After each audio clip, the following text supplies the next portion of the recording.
CA final का जो exam होता है ना, वो सिर्फ नॉलेज का एग्ज़ाम नहीं है, वो टाइम का भी एग्ज़ाम है।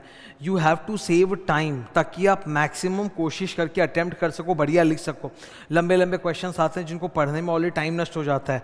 यहाँ पर एमसीक्यू तो गेम चेंजर है ही, नो डाउट, पर जो 70 मार्क का डिस्क्रिप्टिव क्वेश्चन है उसको भी हम लोगों को अंडर एस्टिमेट नहीं करना है और उस पर बढ़िया से बढ़िया अटेम्प्ट करना है। अक्सर एक स्टूडेंट के सामने एक चैलेंज आता है क्योंकि ऑडिट सब्जेक्ट के अंदर लैंग्वेज बहुत रेपिटेटिव होती है, तो सेम शब्दों को बार बार लंबा लंबा लंबा लंबा लिखने से काफ़ी टाइम वेस्ट होता है और उसके लिए कोई मार्क्स भी नहीं मिलेगा, उल्टे लेंथ ऑफ द आंसर बेफालतू का लंबा होगा, नंबर तो कटेंगे। तो आप छोटा कर सकते हो। There are some popular short forms that you can use, very very very famous and popular short forms, इनको आप बिल्कुल यूज कर सकते हो एग्जाम में।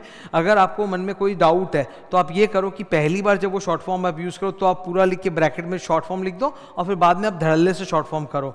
कुछ तो बहुत फेमस है, आपको लिखना भी नहीं पड़ेगा, ठीक है।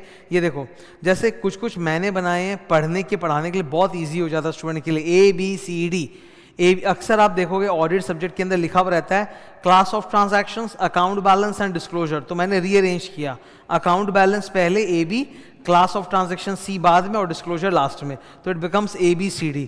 तो ये बोलने में याद करने में बहुत आसान हो जाता है, ठीक है। क्या एग्जाम में लिख सकते हैं, पहली बार जब लिखो तो फुल फॉर्म लिख देना ब्रैकेट में ABCD, फिर बाद में ABCD लिख सकते हो।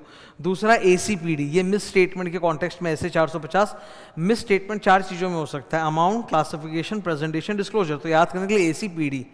AO मतलब एडवर्स ओपिनियन। अब कुछ तो बहुत फेमस हैं जो आप सबको ऑलरेडी पता है, ठीक है। तो ये है शॉर्ट फॉर्म्स की कंप्लीट लिस्ट है जो मैं सामने अभी दिखा रहा हूँ आप लोगों को, ये लिंक भी नीचे। You can always use the short forms abbreviations in exam, ठीक है। इससे काफ़ी हद तक टाइम बचेगा।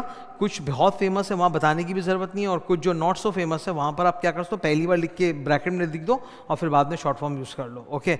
हम लोगों को टाइम भी बचाना ज़रूरी होता है एग्ज़ाम के अंदर। Thank you.